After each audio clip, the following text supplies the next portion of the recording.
বন্ধু আজকে প্রায় 2 মাস পরের মতন মাঠে আসলাম। তা দেখো, আমি একটা সমস্যায় ভুগছিলাম।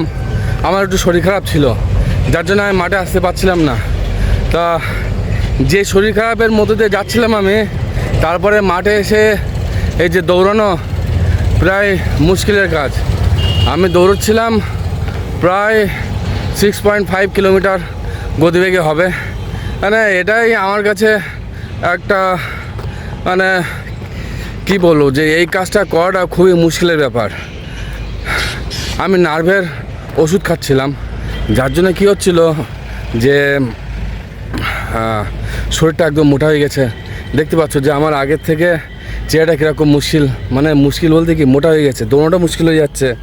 এবার কি হচ্ছে যে আমি প্রথম এক পাক যখন আমি দিতে যাচ্ছিলাম, সেই এক পাকে আমার এত সমস্যা হচ্ছিলো, মানে কি বলবো, পা যেন কি চলছিলই না।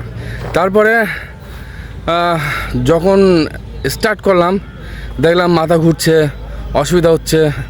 তা আমার একটা ইচ্ছা আছে যে আমি কোনো হার মানি না।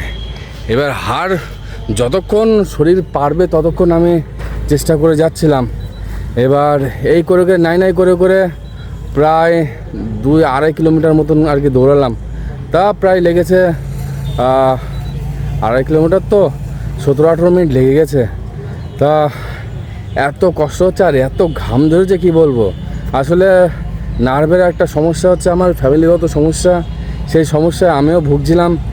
2 মাস ধরে ওষুধ খাওয়ার পরে এত প্রবলেম হচ্ছিলো কি বলবো। চেহারা সে ওজন আর কি বেড়ে গেছে, মুখ টুক ফুলে গেছে, বডি দেখো মানে বুক টুক আর কি দেখতে পাবো, মানে পেট বাইরে বেরিয়ে একদম মানে বিশ্রী অবস্থা। মানে কি একদম বিশ্রী অবস্থা। তা দেখো হাতের থেকে ঘাম ঝরছে দেখো। তা হঠাৎ করে তো দেখলাম যে কলকাতা পুলিশের রান টান পড়তে পারে, মানে কি পরীক্ষার রেজাল্ট আর কি তো দেবে। তা তার জন্যে তো আপডেট হতে হবে। কিন্তু মাঠে এসে দেখলাম এক মানে খারাপ অবস্থা। তো এর থেকে আমি কি করে আমি তাড়াতাড়ি বেরোবো আমি বুঝতে পারছি না। আমি রিসেন্টলি কোথায় 2 মাস আগে মাস্টারের কাছে ভর্তি হয়েছিলাম। একটা ভাই আছে, তার কাছে ভর্তি হয়েছিলাম যে কোচিংয়ের জন্য, রানের জন্য। তা সেখানে ওই 5-6 দিন করার পরে তারপরে আর করতে পারিনি। তা তারপরে কি হলো, আমি এই যে শরীর খারাপ ছিল, এটার জন্যই তো সমস্যা হচ্ছিল।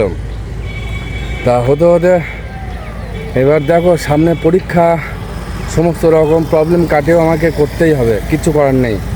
যাদের এরকম সমস্যা আছে তারা লেগে পড়ো ভাই, কিছু করার নেই। মাঠ পাস করতেই হবে এবার কলকাতা পুলিশের। আর কলকাতা পুলিশের মাঠ যারা পাস করবে তাদের মধ্যে মানে প্রায় 90% তারাই চাকরি পেয়ে যাবে, গ্যারান্টি সহকারে।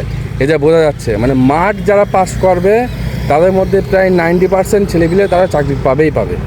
তো দেখো বেঙ্গলে কিন্তু সব কিন্তু বেরিয়ে যাচ্ছে, এটা বুঝতে হবে। বেঙ্গলে ওরা কিন্তু আসবে না, বেঙ্গলে বেরিয়ে গেছে, জিডিতে বেরিয়ে গেছে, বিএসএফে এরা সবাই বেরিয়ে গেছে। তো ফাঁকা কিন্তু আছে, চেষ্টা করো। যাদের মনে হচ্ছে যে এরকম পারবে না, তারা দেখো আমার চেহারা দেখো। যারা মনে করছে যে পারবা না, অবশ্যই পারবা, কেন পারবা না বলো।